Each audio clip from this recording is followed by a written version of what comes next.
androany ny tantarany Rapeto.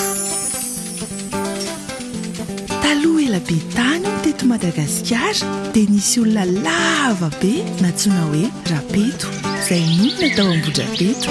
Lava dia lava hono Rapeto ary nahatakatra ny lanitra. Ny dinga nataony rehefa mandeha izy dia mahatratra elanelana tendrombohitra roa samihafa. Eny amin'ny tendrombohitra iray hono izy no mahandro sakafo ary eny amin'ny tendrombohitra iray hafa kosa izy no mihinana azy. Rehefa misotro rano ny Rapeto dia maharitra farihy iray ary rehefa misakafo dia mahalany andian'omby maromaro. Ireny lavaka eny amin'ny tendrombohitra ireny hono dia dia an-tongotra Rapeto avokoa. I Rapeto anefa dia olona tena tsara fanahy na dia matanjaka sy ranjanana be aza. Nanambady an'i Rasoalao i Rapeto izay avy any Akaratra ary tena nanjanaka roa vavy izy mivady izay natsoina hoe Rasoa Volandrainy sy Rangoromanga.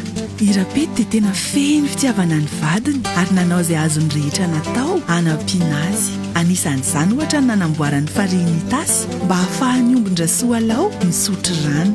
Indray andro anefa hono dia nanapatra ny heriny loatra Rapeto ka dia nitetika haka ny volana izy ho lalaoviny zanany.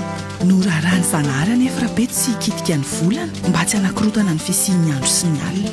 Tsy nohenon'ny Rapeto izany fandrarany izany ka dia nanapa-kevitra ihany izy haka ny volana. Vao nikitika ny volana anefa Rapeto dia lasa kely dia kely ary tsy afaka niverina teto an-tantsony. Nanomboka tamin'izay andro izay hono dia voaheloka iaina teny amin'ny volana Rapeto ary tsy nisy nahita azy intsony teto an-tany. Angano, arirarira, izaho mpitantara, ianareo mpiaina.